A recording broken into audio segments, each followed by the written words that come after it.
Cinematic Universe is the most successful film franchise of all time. However, because of its grand scale, sometimes certain projects never see the light of day. There were projects such as the War Machine movie, which was in development after Iron Man 2, but quickly got shelved as Iron Man 3's story developed. However, as you'll see, there were a multitude of other movies that were cancelled through the years or were heavily modified and changed from the original vision. The Runaways film adaptation was one of the earliest projects discussed by Marvel Studios. In 2008, as the MCU was just beginning, writer Brian K. Vaughan, co-creator of the comic series, signed on to pen a screenplay for the film. With Iron Man being a huge success, the Runaways film seemed like a natural next step.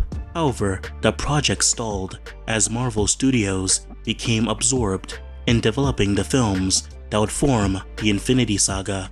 Since Marvel lacked the rights to the X-Men IP, they had to find a different set of characters who'd be the closest equivalent. That's where the Inhumans came in, as they were the closest counterparts to the X-Men in the Marvel Universe. The Inhumans movie was first announced in 2011 and was initially slated for a release on November 2nd, 2018. For years, there was little news on the movie until 2016 when Disney removed the title from its production schedule.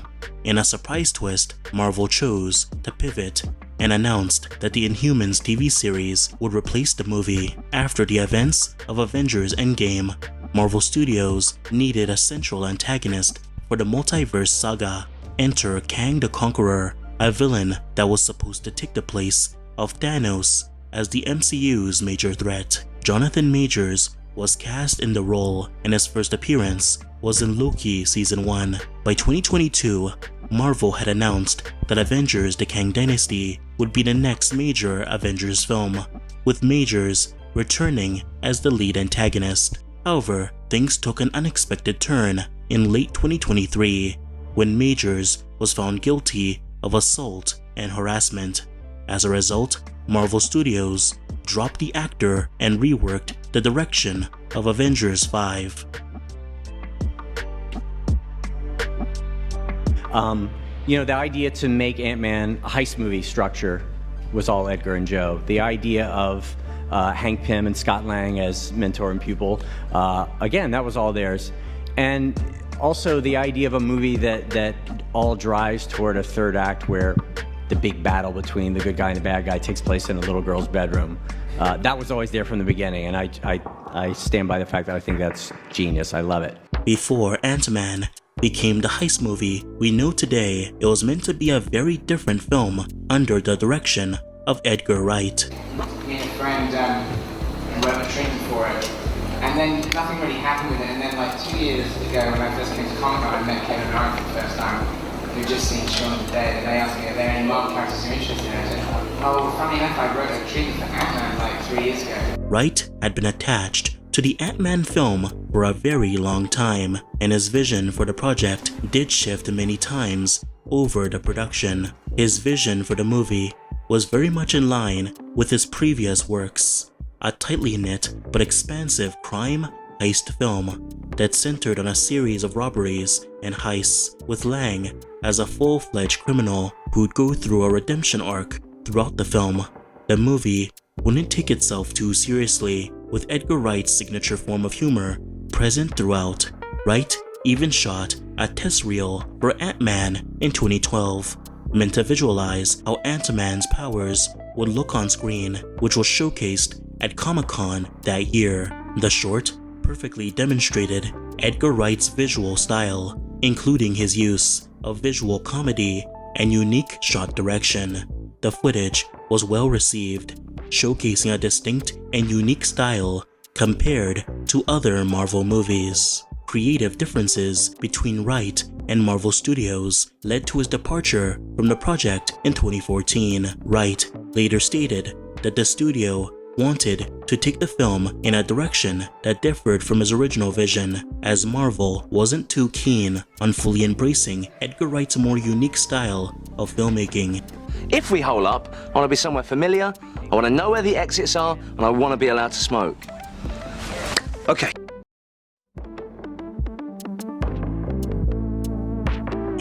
Hulk 2 was another film that unfortunately never came to pass, likely directed by Louis Leterrier. The sequel would have explored Banner's struggles to control the Hulk while also introducing alternative versions of the character like Grey Hulk. Leterrier envisioned a darker, more complex Hulk story, delving into Banner's consciousness during transformations. Grey Hulk then would have been a way to expand on that idea without having to fully commit to the concept of a smart Hulk. Edward Norton would have had a significant creative role, pitching a 2-film arc that showcased Banner as a conscious dreamer, able to control the Hulk while still having an ambiguity about who was truly in control, an idea that was only briefly explored at the end of the first film. Clearly, Edward Norton viewed Banner and Hulk as deeply complex characters, ones that suffered from major trauma in their lives and were unique foils to each other's existence. Norton then hoped to explore this idea deeply, creating a series of superhero films more akin to Nolan's Dark Knight trilogy. However, this darker, psychological approach clashed with Marvel's vision, leading to tensions and Norton's eventual departure.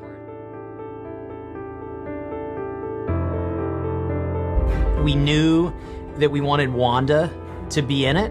I think originally it was a version where Wanda was maybe going to turn bad at the end. That was a big change that I made, and I had a strong perspective on making her a villain from the get-go. It was always like, well, that'll happen in an Avengers movie or something.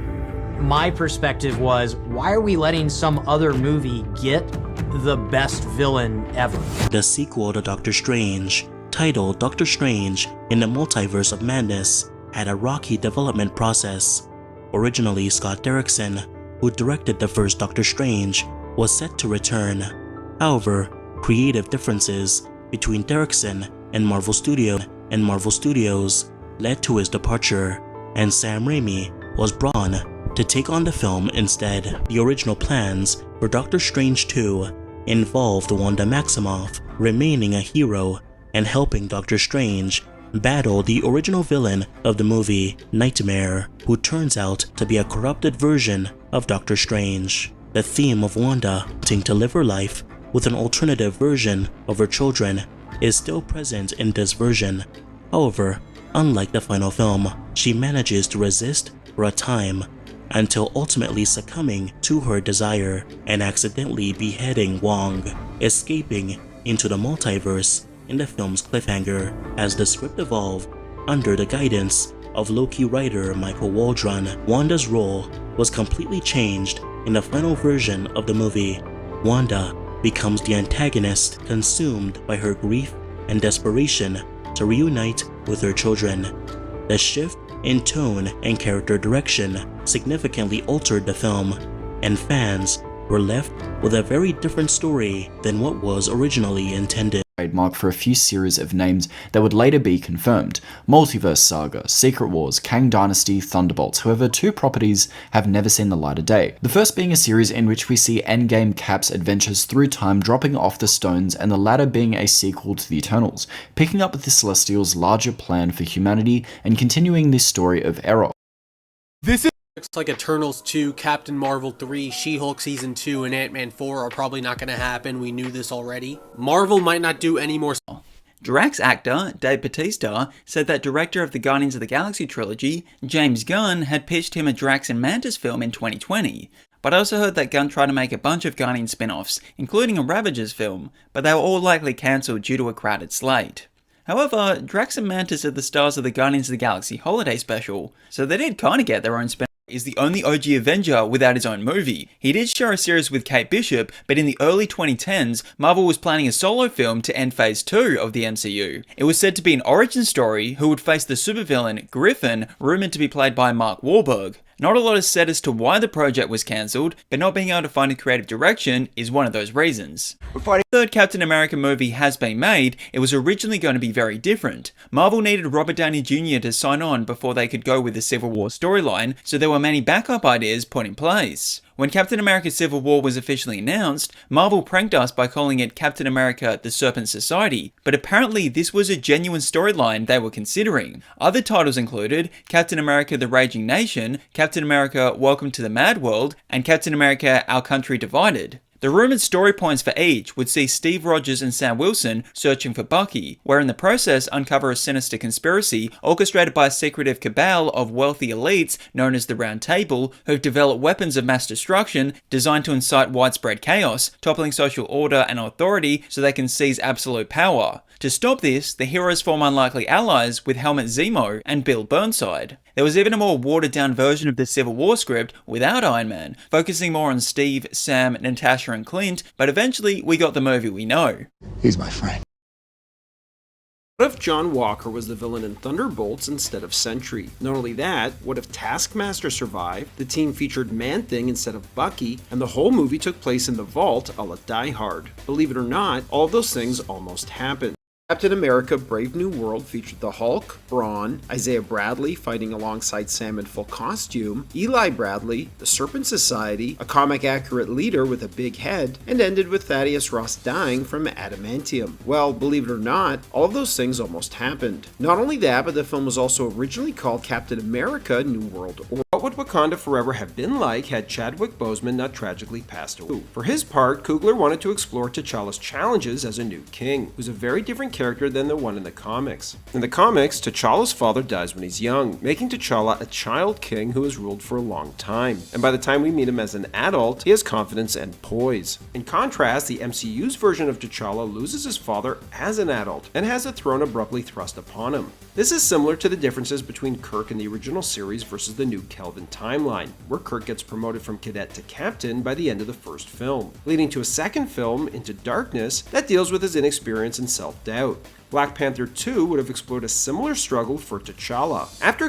At its core, the first Black Panther film was a father and son story told from the perspective of the son, as T'Challa not only inherits the Black Panther mantle from his father after he passes, but also grapples with understanding and reconciling with his father's legacy. Throughout the film, he contends with the expectations placed upon him, the values his father upheld, and the secrets T'Chaka kept, such as abandoning his nephew, Killmonger, in America. This revelation forces T'Challa to reassess his father's actions, and the direction in which Wakanda should head, ultimately seeking to rectify his father's mistakes. For the second film, Coogler wanted to again tell a father and son story, but this time from the perspective of the father, following the fallout from the blip. As one of the billions who suddenly vanished and were brought back by the Avengers 5 years later, T'Challa would have returned to find out that life moved on without him, as Nakia not only would be remarried to a Haitian man, but she would have given birth to T'Challa's son, Toussaint, while he was away. The film would have opened with an animated sequence as Nakia asked Toussaint what he knows about his father, as we realize that he doesn't even know that his father is the Black Panther, or really anything else about him at all, and has obviously never even met him. The film then would have returned to live action, as everyone comes back from the blip,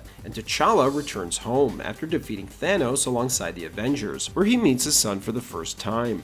And while the tone of the final film focused on grieving the loss of T'Challa, the tone of the original film would have actually been quite similar, as it would have been a story about T'Challa grieving the loss of time. As a man with so much responsibility to so many, coming back after a forced 5-year absence, T'Challa would have struggled to resume life after the blip and make up for lost time with his son, as the film would have jumped ahead 3 years to T'Challa and Nakia co-parenting Toussaint, who would now be 8 years old, as T'Challa focuses on building a bond with his son rather than trying to rekindle his romance with Nakia, who has moved on. This also would have potentially opened the door in the future for a romance between T'Challa and X-Men Storm, who get married in the comics, which makes Storm the Queen of Wakanda. Coogler's codename for Black Panther 2 was Summer Break, and that's because the film would have taken place over the summer, which T'Challa uses as an opportunity to spend more time with his son. For Toussaint's 8th birthday, T'Challa takes him out into the bush to live off the land in a Wakandan ritual. But when T'Challa has to abruptly leave to go save the world, he takes his son with him, who joins him on the adventure. And it's on this adventure where Toussaint gets to know and bond with his father, as the two make up for lost time, while Toussaint also gets to learn about his birthright and destiny as the successor to the Black Panther. In the finished film, while Toussaint is Daredevil Born Again has also been reworked, the entire series reshot after Marvel was not happy with the direction they went. What if Deadpool and Wolverine had brought back Nicolas Cage's Ghost Rider, Ben Affleck's Daredevil, 2015's Fantastic Four, and even Robert Downey Jr.'s Tony Stark? Not only that, but what if Mephisto was the film's villain, not Cassandra Nova?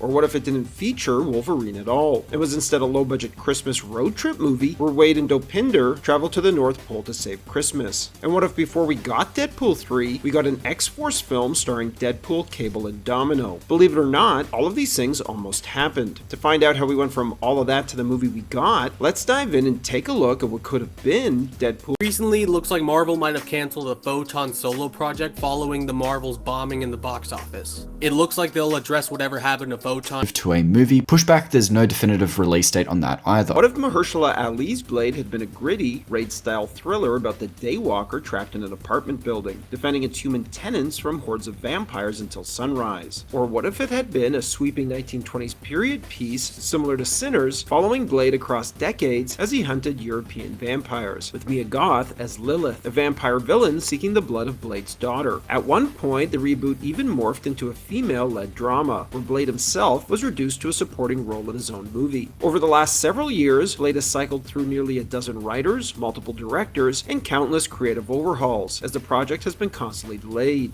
Marvel announced on May 12, 2008, that a movie about She-Hulk was in development, in which they would create a sexier and wilder version than the one in the comics. Ultimately, this movie was never made, although the reasons are unknown. It was probably due to Disney's purchase of Marvel. Born Again has also been reworked, the entire series reshot after Marvel was not happy with the direction they went